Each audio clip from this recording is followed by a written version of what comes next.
Po mga kasari, kumusta po kayong lahat dyan sa lugar ninyo? Sa update ko po kayo sa aming lugar, medyo maganda po ang panahon. So ito po mga kasari, nga pala meron po akong bagong tips sa araw na ito. Medyo effective naman na ginagawa ko at isi-share ko din sa inyo mga kasari kung ano po iyon. So bago nga pala ang lahat, kahapon pumunta pala ako kahapon sa bayan namin kasi nag-apply ako ng insurance ba. Kasi nga 'di ba mahirap na pagka tayo madelete sa mundong ito at yung mga mahal natin sa buhay para hindi naman sila mahihirapan na makakuha ng mga assistance, 'di ba? Kasi ngayon wala talagang tumutulong kahit kapitbahay mo. Talagang sariling sikap. Ngayon ayaw ko na mangyari 'yon na na walang-wala ka talaga kasi hindi natin alam mamaya kunin tayo ng Panginoon, 'di ba? Life is so short. Kaya 'yon kailangan ko talagang kumuha ng mga insurance at least kung mawala man tayo sa mundong ito, so yung mga mahal natin sa buhay, hindi na mahihirapan. Hindi na sila hihingi ng tulong kay mayor, kay governor, kay councilor, kay barangay captain, or purok leader, at least meron na, no? So, ngayon nga, pagkatapos mga kasari ng aking pag-a-apply, yun, pumunta na ako diretso sa groceryhan, namili ako ng mga wala sa tindahan ko. Yun na nga mga kasari, ang pinaka-tips ko para madami po ang ating paninda, yung mga wala sa tindahan natin, at saka may mga naghanap na wala sa tindahan natin, ililista natin yon. At kapag may pagkakataon tayo na pumunta ng bayan, bibilhin natin yon. So kapag medyo para medyo sa tingin ng mga tao na puno ang tindahan mo, bumili ka ng kukunti lamang, huwag mo siyang damihan kasi isang tao lang naman ang naghahanap ng item na yon. Ngayon pag malaman nila na meron ka diyan, kasi yung mga namili, marites din yon at magtatanong yung kapitbahay saan mo nabili, sabihin nila yung location, sabihin nila yung address na sa tindahan na ganito, sa tindahan ni Maria, doon ko nabili ito at punta ka doon.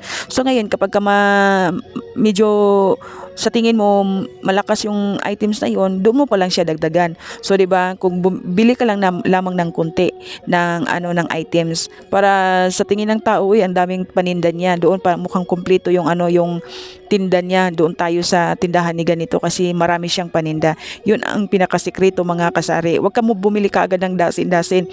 Mamaya hindi pala siya ganun ka kabenta, 'di ba? Masasayang yung pera mo, ma-stuck yung pera mo. Kagaya sa akin ito, sa yan, yung juice na yan, may naghahanap.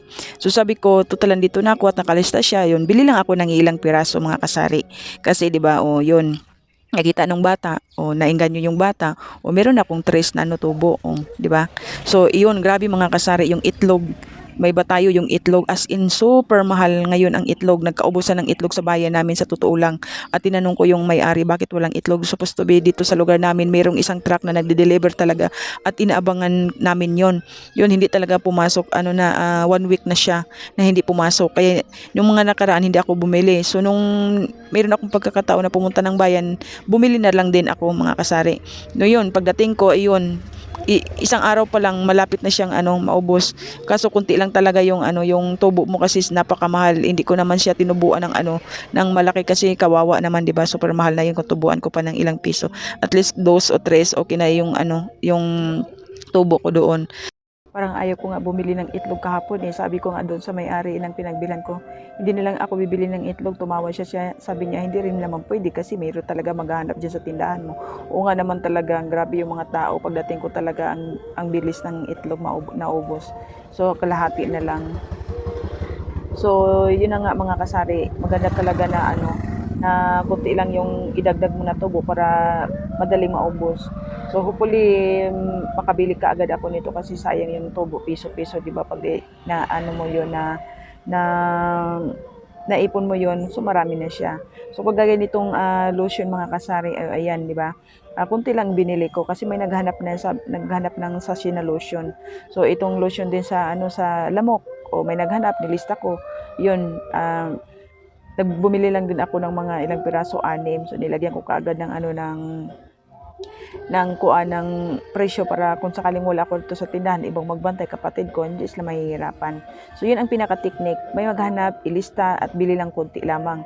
Kagaya ng tamtax, kung bumili lang din ako ng mga 5 piraso kasi maraming naghahanap. Yan, meron akong maibigay kaagad sa aking customer. Yun ang pinakasikreto talaga at mukhang marami na talaga yung tindahan mo. Tapos ikalat mo siya, ano mo yun doon, madaling makita ng tao. So sa tingin talaga ng tao, ang dami yung paninda mo. Pero hindi nila alam na kukunti lang yun eh. So, yun, mga kunting biskwit ang pinamili ko para naman, kumbaga pandagdag lang yun. Marami naman akong biskwit, pero yun, dagdag lang yung iba dyan, pang-attract ba. So, yun nga, ito pati itong tubig na sa harapan yung mga kasari. Mabinta to, nung mga nakaraan, nagkaubusan yan eh. Kasi pinakyaw, lalo na ngayon, malapit ng eleksyon.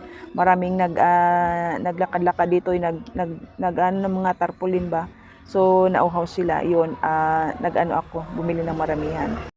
So, hopefully mga kasari, meron po kayong natutunan sa aking video. Maraming salamat. God bless all. Bye-bye. Ingat po kayo.